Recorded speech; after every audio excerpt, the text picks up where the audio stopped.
All right, what's happening, fam? L.A.R movement still moving. Um, Symbolism behind Planet of the Apes. Yeah, I'm in a different spot. I'm in my room. I was trying to explain this to my cousin that movies have symbolism. Planet of the Apes symbolism is racist. Planet of the Apes was made in the 60s in the midst of the civil rights movement. So, right, I think maybe after the Lyndon B. Johnson signed the Civil Rights Bill, I think the Planet of the Apes came out. Of course, because black people like myself, we were referred to as monkeys and apes, like we're still referred to this day. And you know, you've heard it at least 30 times in your life that niggas are taking over. That's what that's about. Now, think about it. I mean, does that make sense? Yeah. Movies that have symbolism in general. The X-Men, along the same lines. The X-Men was created in the 60s during the Civil Rights Movement. Stan Lee couldn't put out a comic book about the Civil Rights Movement, so he put out a comic book about um, people who were different, who had special powers or different look and different looks, and some of them looked plain, but they were different, and people didn't like them because they were different, because some people were afraid of them, some people were jealous of them because of the differences. So there was a uprising. Now, you had two characters in the movie in the comic book that were symbolized by two people.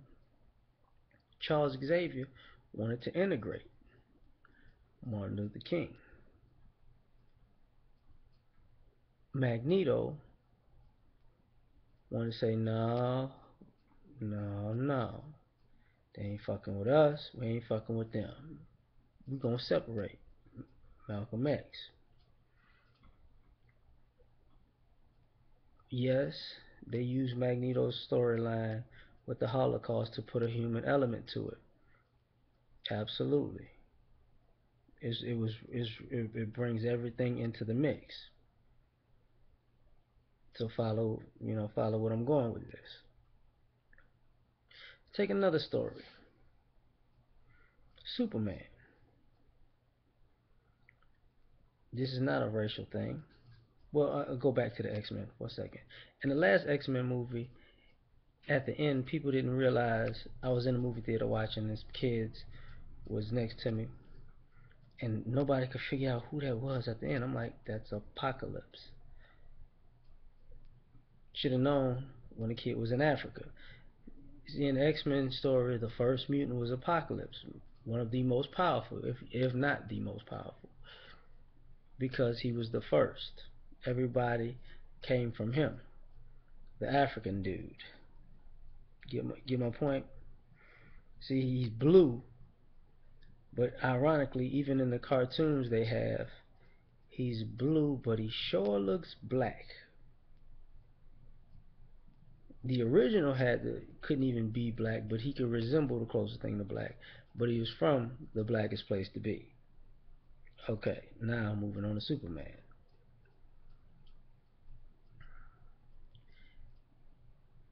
A kid sent here by his father to save the world. He was basically a spaceship landed on a planet, but he was born in a barn, like born in a manger. He had to hide amongst the people where he blended in at. Like Jesus going to Egypt, he was in Kansas, not letting people know his true power.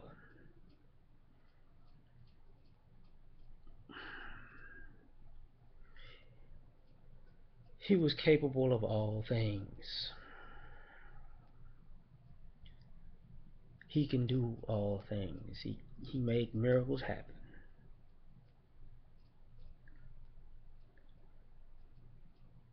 And he can be anywhere, anytime to save anyone. Think about the stepdad situation. You know, Mary and Joseph. I forgot the Kents. See how sometimes, just like in the Bible, Mary's there when Jesus is older, but Joseph ain't. It's like, I forgot Clark Kent. So they depict him as being dead when Superman. Now there were times where he wasn't, but the closer he gets to adulthood, the less that dad's around, and the more his Jor-El, his real father, is still eyeing him from beyond. You get what I'm saying? So you got to check the symbolism in a lot of these things. Like, think about it. Okay, watch the Transformers. How is Megatron the villain? Because he the bad guy. Funny thing about Megatron is this: like, a lot of people don't know. Now I might be saying this wrong, but Prime and Megatron are either brothers or relatives. That's why he rarely ever kills the guy, because they're related.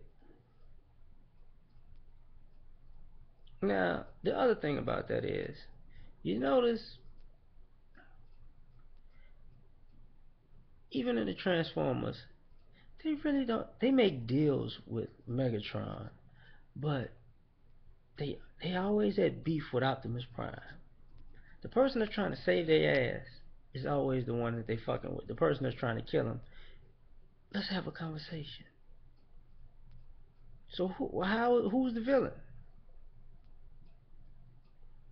I'm gonna leave it at that for now. Peace.